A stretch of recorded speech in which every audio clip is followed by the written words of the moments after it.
more than 20 years since the first ever YouTube video was dropped, and to celebrate that, it's heading to the V&A Museum in London. Welcome to GadInsider, your place for the latest tech news. As part of the museum's latest collection, Design 1900, now, its curators have acquired the original YouTube watch page from 2006, as well as a projection of the original video file for the first uploaded video titled Me at the Zoo, taken by YouTube co-founder Jawed Karim. The exhibit focuses on early web design aesthetics, but there's more to it. It's going to showcase how much YouTube contributed to internet culture and how it helped forming online communities. YouTube's chief executive said, "We aren't just showing a video, we're inviting the public to step back in time to the beginning of a global cultural phenomenon." The 19-second clip of Jawed Karim was filmed on a low-res camera in 2005, showing how content was made back then as if it was all about public self-expression, giving birth of the popular social media functions we use daily. YouTube was the first to drop social media tools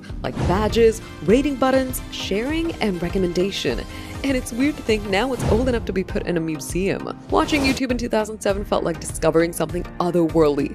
The first ever videos defined early YouTube days, ranging from clips of The Sims to viral hits such as Potter Puppet Pals. But then, music videos happened. For those who grew up in pre-YouTube music sites like Slack Time or watching music TV religiously, Vevo's arrival on YouTube in 2009 felt revolutionary. Yet that era of online music consumption doesn't seem so different from today.